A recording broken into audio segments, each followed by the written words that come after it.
ஹாலிடேஸ்னாலே அது நம்ம GT Holidays தான். GT Holidays, South India's #1 travel brand. ஒரே நாடு ஒரே தேர்தல் முறைக்கு மத்திய அமைச்சரவை ஒப்புதல் கொடுத்திருக்கு. முன்னாள் ஜனாதிபதி ராம்நாத் கோவிந்த் தலைமையில ஒரு உயர்மட்ட குழு அமைச்சு அந்த குழு இந்த ஒரே நாடு ஒரே தேர்தல் முறையை பத்தி ஆய்வு செஞ்சு ஒரு பரிந்துரையை வழங்கணும்னு மத்திய அரசு சொல்லியிருந்தாங்க. அதன் அடிப்படையில அந்த உயர்மட்ட குழு ஒரு பரிந்துரையை பண்ணுச்சு. அது மொத்தம் 18,000 பக்கங்கள் கொண்ட ஒரு அறிக்கை. அதுல அவங்க சொன்ன பரிந்துரையின் அடிப்படையில தான் இப்போ அந்த ஒப்புதலை மத்திய அமைச்சரவை கொடுத்திருக்கு. அந்த பரிந்துரையில என்ன இருந்தது அப்படிங்கிறத பார்த்துடலாம். அதன் அடிப்படையில மக்களவைக்கும் மாநில சட்டமன்றங்களுக்கும் ஒரே நேரத்தில் தேர்தல் நடத்தப்படணும். அது நடந்து முடிஞ்சு 100 நாட்களுக்குள்ள உள்ளாட்சி அமைப்புகளுக்கான தேர்தலை நடத்தி முடிக்கணும் அப்படிங்கிறது தான் இந்த பரிந்துரையின் முக்கியமான அம்சம். 5 ஆண்டுகளுக்கு ஒரு முறை தான் இந்த தேர்தல்கள் நடக்கும். ஒருவேளை அதுக்கு முன்னாடியே ஆட்சி கலைஞ்சிட்டா என்ன நடக்கும் அப்படிங்கிற ஒரு கேள்வி வருது. மக்களவையில் ஒரு ஆட்சி ஃபார் எக்ஸாம்பிள் ஒரு 2 வருஷத்துல கலைஞ்சிருச்சு அப்படின்னோம்னா புதுசாக ஒரு ஆட்சி வரும் இல்லையா, அந்த அரசாங்கம் அடுத்து இருக்கிற 3 ஆண்டுகளுக்கு மட்டுமே அந்த இடத்துல நீடிக்க முடியும். திரும்பி ஒரு 5 ஆண்டுகள் அவங்களுக்கு கிடைக்காது. அப்படிங்கிறது இந்த ஒரே நாடு ஒரே தேர்தல் முறையில் பின்பற்றப்பட வேண்டும் அப்படின்னு சொல்கிறாங்க. ஒருவேளை சட்டமன்றத்தில் இப்படி ஒரு ஆட்சி கலைப்பு நடந்துருச்சு அப்படின்னோம்னா ஃபார் எக்ஸாம்பிள் அங்கே ஒரு 3 வருஷத்தில் ஒரு ஆட்சி கலைஞ்சிருச்சு அப்படின்னோம்னா மீதி மக்களவையினுடைய டேர்ம் எவ்வளோ நாள் இருக்கோ அந்த நாட்களுக்கு மட்டும்தான் புதுசாக சட்டமன்றத்தில் ஆட்சி பதவி ஏற்கிற அந்த அரசாங்கத்துக்கு கொடுக்கப்படும். அதாவது 3 வருஷம் சட்டமன்றம் நடந்துருச்சு, 3ஆவது வருஷத்துல சட்டமன்றம் ஆட்சி கலைஞ்சிருச்சு அப்படின்னோம்னா மாநிலத்தில் புதுசாக பதவி ஏற்கிற அந்த அரசாங்கத்துக்கு மக்களவைக்கு மீதி 2 வருஷம் இருந்துச்சுன்னா அதே 2 வருஷம் தான் இவங்களுடைய ஆட்சி காலமும் இருக்கும். அப்படிங்கிறது தான் இந்த பரிந்துரையினுடைய அடிப்படை சாராம்சம். 18,000 பக்கங்கள் கொண்ட இந்த அறிக்கையில அவங்க அடிப்படையாக கொண்டு இருக்கிற விஷயம் பொருளாதாரம் சார்ந்தது. இந்த தேர்தல்கள் அடிக்கடி நடக்கிறதுனால அடிக்கடி பொருளாதார செலவு மத்திய அரசுக்கும் மாநில அரசுகளுக்கும் ஏற்படுது. அதனால ஒரேடியா தேர்தல் நடத்திட்டோம்னா பெரிய அளவிலான பணம் சேமிக்கப்படுது அப்படின்னு சொல்றாங்க. பொருளாதார காரணங்கள் பத்தி அவங்க சொல்ற பல விஷயங்களை நம்ம எடுத்து பார்க்கும்போது அந்த அறிக்கையில ஸ்ட்ராங்கா சில விஷயங்களை அவங்க சொல்ல மறுக்கிறாங்க. பல இடங்கள்ல இது சமாளிப்புக்காக சொன்ன விஷயம் அப்படிங்கிறது அப்பட்டமா நமக்கு தெரிய வருது. அந்த மாதிரி ஒரு சில விஷயங்களை நம்ம இந்த இடத்துல நம்ம எடுத்து பார்ப்போம். இந்திய வரலாற்றில் நடந்த தேர்தல்களில் பல தேர்தல்கள் சைமில்டேனியஸ் மற்றும் நான் சைமில்டேனியஸாக நடந்திருக்கு. அதாவது சைமில்டேனியஸ்னா மக்களவைக்கும் சட்டமன்றத்துக்கும் ஒரே நேரத்தில் தேர்தல்கள் நடக்கிறது. நான் சைமில்டேனியஸ்னா மக்களவைக்கும் சட்டமன்றங்களுக்கும் வெவ்வேறு காலங்களில் தேர்தல்கள் நடக்கிறது. அப்படி பல தேர்தல்கள் நடந்திருக்கு. இதில் அதிகமாக நான் சைமில்டேனியஸ், அதாவது மக்களவைக்கும் சட்டமன்றத்துக்கும் வெவ்வேறு காலத்தில் தான் தேர்தல் அதிகமாக நடந்திருக்கு. இங்கே ஒரு முக்கியமான ஃபேக்டரை இவங்க அந்த ஆராய்ச்சியில் எடுத்து பார்க்குறாங்க. குறிப்பாக மாநிலங்களினுடைய ஆவரேஜ் சராசரி வளர்ச்சி விகிதம் அப்படிங்கிற ஒரு விஷயத்தை எடுத்து பார்க்குறாங்க. குறிப்பாக அதில் தமிழ்நாட்டையும் இந்த இடத்துல மென்ஷன் பண்ணி பேசுகிறாங்க. தமிழ்நாட்டை பொறுத்த வரைக்கும் 1998க்கு முன்னாடி 4 முறை சைமில்டேனியஸ், அதாவது மக்களவைக்கும் சட்டமன்றத்துக்கும் ஒரே நேரத்தில் தேர்தல் நடந்திருக்கு. இந்த 4 தேர்தல்கள் நடந்த போதும் சராசரியான மாநிலத்தின் வளர்ச்சி அப்படிங்கிறது 1% பாயிண்ட்ஸ் சரிஞ்சிருக்கு அப்படின்னு சொல்லிட்டு அந்த இடத்துல குறிப்பிடுறாங்க. ஆனால் இவங்க அதோட நிறுத்தலை. 1996 சைமில்டேனியஸ் எலெக்ஷன் தமிழ்நாட்டு நடக்குது. மக்களவைக்கும் தமிழ்நாடு சட்டமன்றத்துக்கும் ஒரே நேரத்தில் தேர்தல் நடக்கும்போது மாநிலத்தினுடைய வளர்ச்சி விகிதம் 4.1% சரிவை சந்திக்குது. அதே நேரம் 2001 நான் சைமில்டேனியஸ், அதாவது நாடாளுமன்றத்துக்கு ஒரு நேரத்திலையும் சட்டமன்றத்துக்கு ஒரு நேரத்திலையும் தேர்தல் நடக்கும்போது இந்த வளர்ச்சி விகிதம் அப்படிங்கிறது 5.4% குறைஞ்சிருக்குன்னு சொல்றாங்க. அதாவது இவங்க சொல்ல வர்றது என்னன்னா, தமிழ்நாட்டை பொறுத்த வரைக்கும் ஆவரேஜா சராசரியா எடுக்கும்போது ஒரே நேரத்தில் தேர்தல் நடந்துச்சுன்னா அங்கே வளர்ச்சி விகிதம் 1% குறையுது. ஆனால் சராசரி இல்லாமல் ஒவ்வொரு ஆண்டை எடுத்து பார்க்கும்போது 2001 ஒரே நேரத்தில் தேர்தல் நடக்கலை. அப்போது அந்த சரிவு, வளர்ச்சியின் சரிவு அப்படிங்கிறது 5.4% அதிகரிச்சிருக்கு அப்படின்னு சொல்கிறாங்க. இங்கே ஒரு விஷயம் நம்ம கவனிக்கணும். ஏன் 2001 மட்டும் எடுத்திருக்காங்க அப்படிங்கிறத இங்கே பெரிய கேள்வி. 2001க்கு பின்னாடியும் சரி 2001க்கு முன்னாடியும் சரி பல தேர்தல்கள் வெவ்வேறு காலங்களில் நடந்திருக்கு. அப்படி இருக்கும்போது 2001 மட்டும் வளர்ச்சி சரிஞ்சிருக்கு அப்படின்றத இவங்க குறிப்பிட்டு காட்டுறாங்க. இதன் மூலம் அவங்க சொல்ல வர்றது என்னன்னா, ஒரே நேரத்தில் தேர்தல் நடக்கும்போது சராசரியா ஒரு சரிவு ஏற்படுது இல்லை, அதை மறைக்கிறதுக்காக வாலண்டியரா தேடி எடுத்துட்டு இந்த 2001 டேட்டாவை அந்த இடத்துல சொருவன மாதிரி அறிக்கையில நமக்கு தெளிவா தெரியுது. அதாவது இவங்க இந்த அறிக்கையை ரெடி பண்ணும் போதே நம்ம கண்டிப்பா இந்த ஒன் நேஷன் ஒன் எலெக்ஷன் அப்படிங்கிறத கொண்டு வரணும், அதுக்கான டேட்டாஸை நம்ம ப்ரெசென்ட் பண்ணணும்ன்றதுக்காகவே தங்களுக்கு எந்தெந்த டேட்டாலாம் தேவைப்படுதோ அதை மட்டுமே ஹைலைட் பண்ணி அங்க சொல்லியிருக்காங்க. அடுத்த முக்கியமான விஷயம் நிதி பற்றாக்குறை. எப்பவெல்லாம் ஒரே நேரத்தில் தேர்தல் நடந்திருக்கோ அப்பெல்லாம் நிதி பற்றாக்குறை அப்படிங்கிறது அதிகரிச்சிருக்கு அப்படின்னு சொல்லிட்டு அவங்களே அந்த டேட்டாஸ்ல கொடுத்துருக்காங்க. இது இந்திய அளவிலும் சரி மாநிலங்கள் அளவிலும் சரி நிதி பற்றாக்குறை அப்படிங்கிறது அதிகரிச்சிருக்கு. இந்திய அளவில் 1.2% பாயிண்ட்ஸும் மாநில அளவில் 1.68% பாயிண்ட்ஸும் அந்த நிதி பற்றாக்குறை அப்படிங்கிறது ஒரே நேரத்தில் தேர்தல் நடக்கும்போது அதிகரிச்சிருக்கு அப்படிங்கிறத அவங்களே இந்த இடத்துல எஸ்டாப்ளிஷ் பண்ணியிருக்காங்க. அடுத்தது விலைவாசி உயர்வு, அதாவது பணவீக்கம் நம்ம சொல்லுவோம் இல்லையா, பொருளாதார டேர்ம்ஸில் அதை பற்றி எடுத்து பேசியிருக்காங்க. ஒரே நேரத்தில் தேர்தல் நடந்தாலும் சரி வெவ்வேறு நேரத்தில் தேர்தல் நடந்தாலும் சரி பணவீக்கம் அப்படிங்கிறது கொஞ்சம் சரிவை வந்து சந்திக்குது அப்படின்னு சொல்கிறாங்க. காரணம் தேர்தலை ஒட்டி இந்த விலைவாசி குறைப்பு அப்படிங்கிற விஷயத்துலலாம் அரசுகள் வந்து ஈடுபடுறதுனால அந்த சரிவு அப்படி இருக்குது அப்படின்னு சொல்கிறாங்க. ஆனால் ஒரே நேரத்தில் இந்த தேர்தல் நடக்கும்போது இந்த சரிவு இன்னும் கொஞ்சம் அதிகமாக இருக்குது அப்படின்னு சொல்கிறாங்க. 1.1% பாயிண்ட்ஸ் இன்னும் கொஞ்சம் அதிகமாக இருக்குது. இது எவ்வளோ பெரிய நன்மை தெரியுமா அப்படின்னு சொல்லிட்டு இந்த இடத்துல எஸ்டாப்ளிஷ் பண்ணுறாங்க. அதாவது விலைவாசி 1.1% வந்து குறையிறது அப்படிங்கிறது ரொம்ப நல்லது அப்படின்னு சொல்கிறாங்க. உண்மையாகவே நல்லது தான், இல்லைன்னு சொல்லலை. ஆனால் இங்கே அந்த 1.1% இவ்வளோ தூரம் ஹைலைட் பண்ணுற அந்த உயர்மட்ட குழு மேலே அந்த மாநிலத்தினுடைய வளர்ச்சி 1.1% சரியுது அப்படிங்கிறத மட்டும் ஏன் ஹைலைட் பண்ண தவறுறாங்க அப்படிங்கிறது தான் இங்கே நம்மளுடைய கேள்வியாக இருக்குது. ஸோ இங்கேயும் இதுவும் நமக்கு ஒரு எக்ஸாம்பிள். எப்படி ஒரு டேட்டாவை முன்னாடி ஒரு மாதிரியும் பின்னாடி ஒரு மாதிரியும் நமக்கு எந்த டேட்டா தேவையோ அதை ஹைலைட் பண்ணுறதும், எந்த டேட்டா தேவையில்லையோ அதை வந்து ஹைலைட் பண்ண மறுக்கிறதும் இந்த ஆய்வு அறிக்கையில் பல இடங்களில் நம்மளால் பார்க்க முடியுது. இன்னொரு முக்கியமான விஷயம் இங்கே ஆய்வு பண்ணுறாங்க. குறிப்பாக மைக்ரண்ட் லேபர்ஸ், அதாவது புலம்பெயர்ந்து வந்து வெவ்வேறு மாநிலங்களில் வேலை பார்க்குற தொழிலாளர்களுக்கு அடிக்கடி தேர்தல் நடக்கிறனால செலவுகள் அதிகரிக்குது அப்படின்ற ஒரு விஷயத்தை வந்து சேர்க்குறாங்க. உண்மையாகவே அது வந்து கருத்தில் கொள்ள வேண்டிய விஷயம்தான். பல்வேறு தேர்தல் நடக்கும்போது அவங்க போயிட்டு வர்றதுக்கான செலவு அதிகமாகும் அப்படிங்கிறது தான். சரி, இந்த ஒரே நாடு ஒரே தேர்தல் முறை அமலுக்கு வந்துச்சுன்னா அரசியல் கட்சிகளுக்கு, குறிப்பாக ஆளுங்கட்சிக்கு என்ன மாதிரியான லாபம் இதில் இருக்குது அப்படின்றத பார்க்கணும்.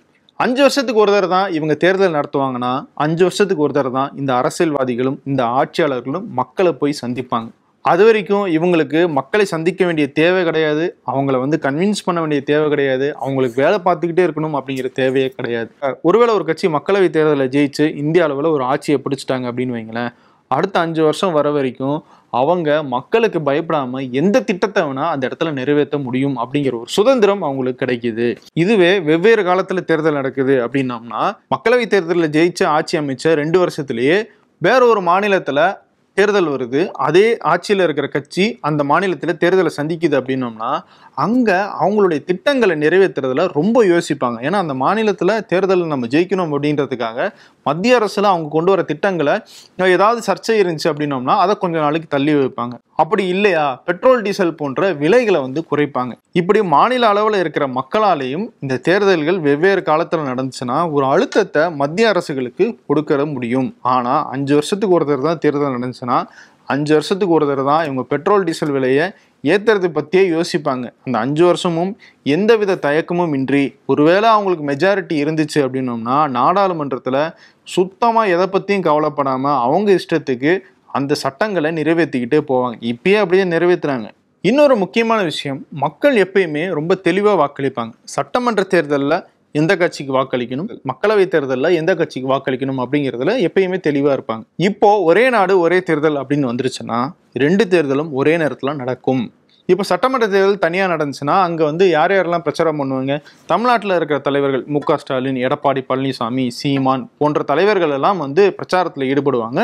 அவங்களுக்குள்ள யாரை தேர்வு பண்ணுறது அப்படிங்கிறதுல மக்கள் ஒரு தெளிவான முடிவு எடுக்க முடியும். இதுவே நாடாளுமன்ற தேர்தலும் சேர்ந்து நடந்துச்சு அப்படின்னோம்னா அங்கே மு.க. ஸ்டாலின், எடப்பாடி பழனிசாமி, சீமான், மோடி, ராகுல் காந்தி போன்ற தலைவர்களுடைய முகங்களும் இந்த இடத்துல வந்து பிரச்சாரத்தின் போது அடிபடும். அப்போ அந்த இடத்துல மக்களுக்கு ஒரு கன்ஃபியூஷன் வரும். கன்ஃபியூஷன் அப்படிங்கிறத தாண்டி இந்த தலைவர்களில் இந்த கட்சிகளில் யாருக்கு அதிகமான பவர், யாருக்கு அதிகமான பண செல்வாக்கு இருக்கோ அவங்க தான் அதிகமாக இந்த இடத்துல தங்களை ப்ரொமோட் பண்ணிக்கிறதுக்கான வாய்ப்பு ஏற்படுத்தப்படும்.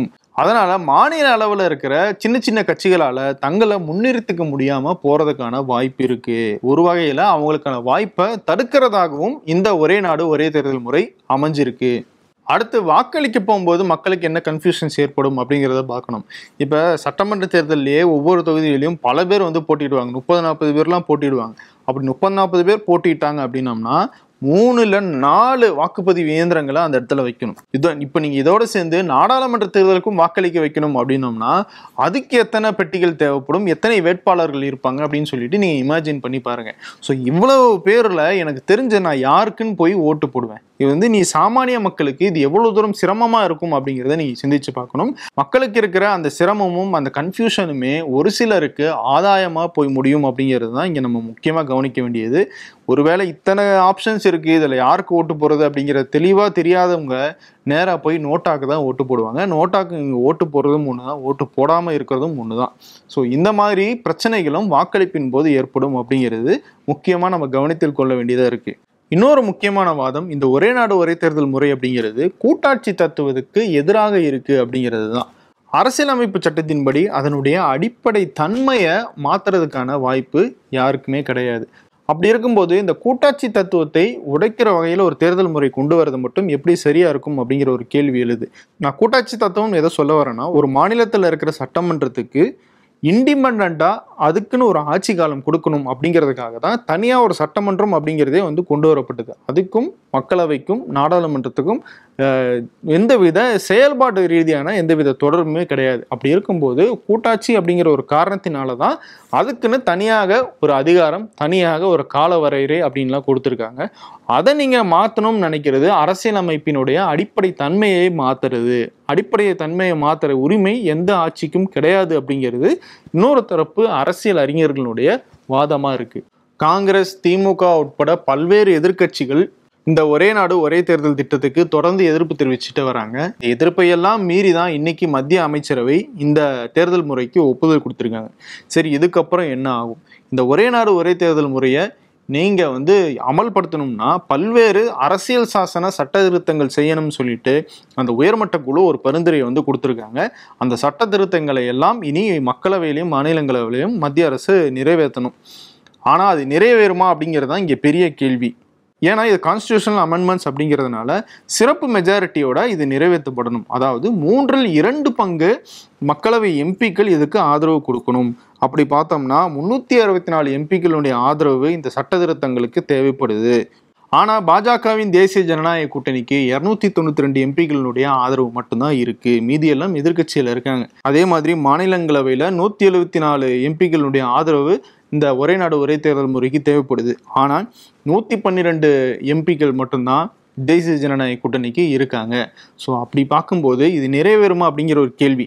நிறைவேறுமா அப்படிங்கிறதுக்கு முன்னாடி இந்த சட்ட திருத்தங்களை நீங்க மக்களவையிலையும் மாநிலங்களவையிலையும் தாக்கல் செய்யணும்னா தாக்கல் செய்யறதுக்காகவே ஒரு வாக்கெடுப்பு நடத்தப்படும். அந்த வாக்கெடுப்புலேயே இது வீழ்த்தப்படும் அப்படிங்கிறது தான் இப்போதைக்கு நமக்கு தெரிய வர விஷயமா இருக்கு. ஆனால் இது தாக்கல் செய்யப்படும் போது தான் இது தெரியும். ஏன்னா எதிர்கட்சிகள்லேருந்து யாராவது எம்பிக்கள் இந்த தேர்தல் முறைக்கு ஆதரவாக வாக்களிக்கிறாங்களா, அதுக்குள்ளே ஏதாவது அரசியல் நடக்குதா அப்படிங்கிறது எல்லாம் நம்ம பொறுத்து இருந்து தான் பார்க்கணும். ஒட்டுமொத்தமாக இந்த ஒரே நாடு ஒரே தேர்தல் முறை நம்ம எடுத்து பார்த்தோம்னா பொருளாதாரம் சார்ந்த பிரச்சனையை தான் பிரதானமாக பேசுகிறாங்க. ஆனால் அதுக்கான டேட்டாஸை பல இடங்களில் ஸ்ட்ராங்காக எஸ்டாப்ளிஷ் பண்ண தவறிடுறாங்க இந்த உயர்மட்ட குழு. பொருளாதாரம் சார்ந்த பிரச்சனை ஒரு பக்கம் இருந்தாலும் இன்னொரு பக்கம் 5 ஆண்டுகளுக்கு ஒரு முறை தான் தேர்தல் நடக்கும் அப்படின்னோம்னா மாநிலத்திலும் சரி மத்திய அரசிலும் சரி யார் ஆட்சியில் இருந்தாலும் தான் நான் சொல்கிறேன், 5 ஆண்டுகளுக்கு ஒரு முறை தான் அவங்க மக்களை சந்திக்க வேண்டிய தேவை ஏற்படும். அந்த 5 ஆண்டுகளும் அவங்க ஃப்ரீ பேர்டாக தான் சுற்றுவாங்க. மக்களுக்கு பதிலளிக்கணும் அப்படிங்கிற தேவையை அவங்களுக்கு ஏற்படாது. பொருளாதாரம் சார்ந்த பிரச்சனை அப்படின்றது ஒரு முக்கியமாக இருந்தாலும் இன்னொரு பக்கம் வாக்களிக்கிற மக்களுக்கு 5 ஆண்டுகளுக்கு ஒரு முறை தான் அரசியல் கட்சிகளை கேள்வி கேட்கிற அந்த ஜனநாயக உரிமை அப்படிங்கிறது கொடுக்கப்படுறது எவ்வளவு தூரம் ஆபத்தான விஷயம் அப்படிங்கிறதையும் நம்ம யோசிச்சு பார்க்கணும். மாநிலத்தில் ஒரு காலத்தில் எலெக்ஷன் நடக்கிறதும் மக்களவைக்கு வேற ஒரு காலத்தில் எலெக்ஷன் நடக்கிறதும் அவங்களுடைய கண்ட்ரோலை கையில் வச்சுக்கிறதுக்கு கண்டிப்பாக உதவும் அப்படிங்கிறது தான் இங்கே எதிர்கட்சிகளும் சரி பல அரசியல் வல்லுநர்களும் சரி வைக்கிற வாதமாக இருக்குது. அதை பற்றி நம்ம இந்த இடத்துல கண்டிப்பாக சிந்திச்சு பார்க்க வேண்டிய தேவை ஏற்படுது. இது போன்ற பல செய்திகளை அலசி ஆராய்ஞ்சு உங்ககிட்ட வீடியோவாக கொடுத்துக்கிட்டு இருக்கோம். இது டீகோட் நிகழ்ச்சி. நான் உங்கள் வெங்கடேஷ். வேறொரு நிகழ்ச்சியில் உங்களை மீண்டும் சந்திக்கிறேன். நன்றி, வணக்கம். ஹாலிடேஸ்னாலே அது நம்ம GT Holidays தான். GT Holidays, South India's #1 travel brand. You know you are special when you're with GT Holidays.